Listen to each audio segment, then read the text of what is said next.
Welcome back, and thank you for joining for another whiskey review. Today, we're going to take a look at the Deanston 12-year-old.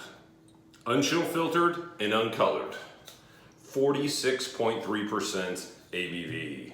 Wet the cork a little bit, because the bottle's getting down to the nitty-gritty. Got to make sure that cork stays nice and lubricated so it doesn't break off on me. All right, so Deanston. Haven't done too many of these yet here on my whiskey channel. They've just readily been more available. And as a matter of fact, this one was a gift from my good friend Keith at the Malt Man Cave. So thank you again, Keith, for sharing another great bottle with me. I was really impressed with this one, and hopefully you look forward to hearing my thoughts on it, which is coming right now. All right, so Deanston 12, natural color, unchill filtered, doing things the right way. Again, this particular one is 12 years old and is at 46.3% ABV. This is the US version at the 750 milliliter. All right, so let's get the smell and the taste. As soon as I give you a little breakdown as far as the color. Nice rich gold here on this natural color. So, let's get to the nose on this one. Wow, so rounded and rich. I mean, this nose on this Deanston 12, I was impressed from the very first time I smelled it because of its complexity. So let me try to get out some of the tasting notes. First of all, I get lovely fruits. Orange, sharp green apple, maybe a melon, and just maybe like an orange marmalade kind of smell out of it as well. As the bottle's kind of gone down a little bit here, some of the sharper tartar notes have kind of faded away and more of the lighter, fruitier notes have come up, which I've really enjoyed. So yeah, melon, caramel, apple, orange marmalade or orange jam, and then I got a nutty characteristic to it, a slight nuttiness, maybe almond shavings. And something I only really get in well-done whiskeys, and that's a really nice barley note in this particular one. Sometimes I can smell like the barley, or a lot of times the Springbanks, I'll get that distinct barley smell. You know what they put in as far as the distillation process was something that was magic, and this is something very similar that I get. I get a really nice cereal, grainy barley note, and just complexity just well beyond what a normal 12-year-old whiskey should be. This reminds me a lot in regards of the fruity notes of, say, like a Balvenie 15-year-old single barrel, the old bourbon cask maturation, where you just get all kinds of these great fresh fruits. Again, this one's, it's apple, it's melon, maybe a little bit of cantaloupe. Orange is so fruity. All right, first sip time.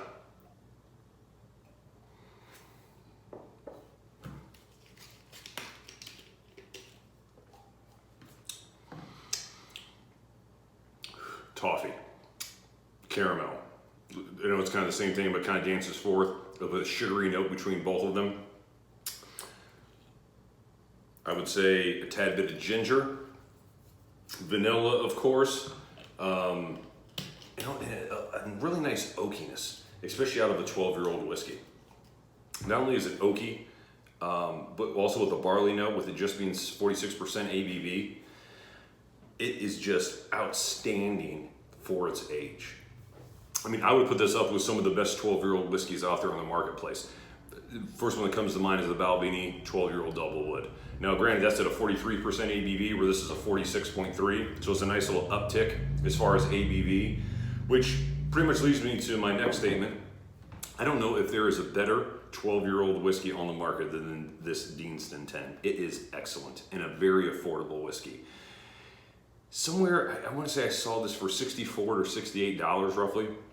I'm not sure what Keith picked it up for, but regardless of where you're at, if this is a bottle that you can get your hands on regularly, someplace locally, I think you'll be extremely impressed, and you'll probably get it for somewhere around $60, $70, either US or as far as euros go. So definitely I recommend this for a 12-year-old.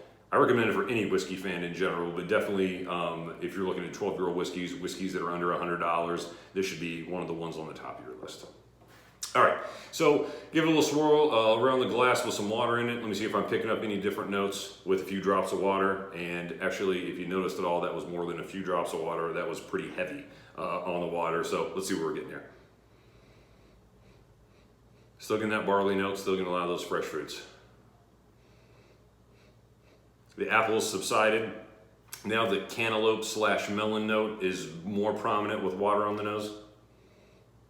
Almost like a bit of a sour note too, which isn't necessarily off-putting, but it's almost like, yeah, you know what? Earlier I said green apple. I'm not really getting a green apple anymore. I'm getting the cantaloupe and the melon.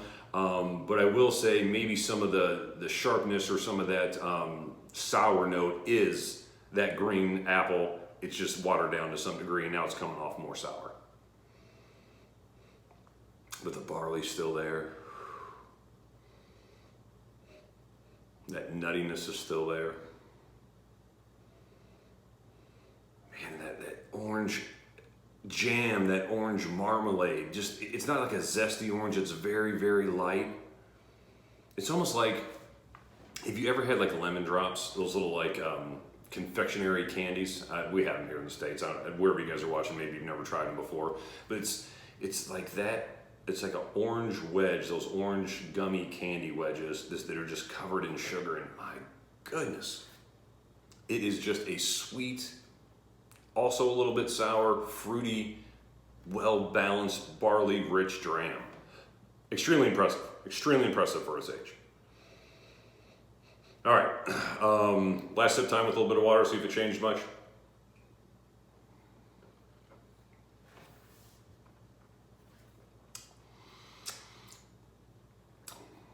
Almost with water became more sugary.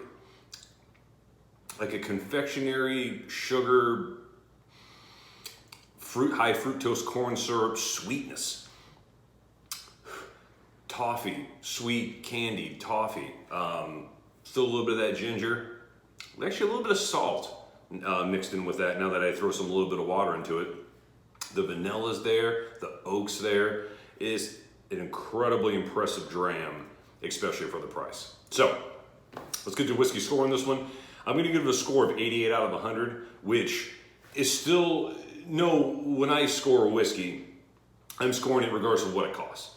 So an 88 is definitely a whiskey that I would buy and I would try at any price. Well, not at any price. I mean, if it was $500, I wouldn't try it. But an 88 is a good score if it was a $200 whiskey. I'm giving this an 88, and this is a whiskey that is well under $100, which is just mind-blowing quality for what you get anymore with Scotch whiskey.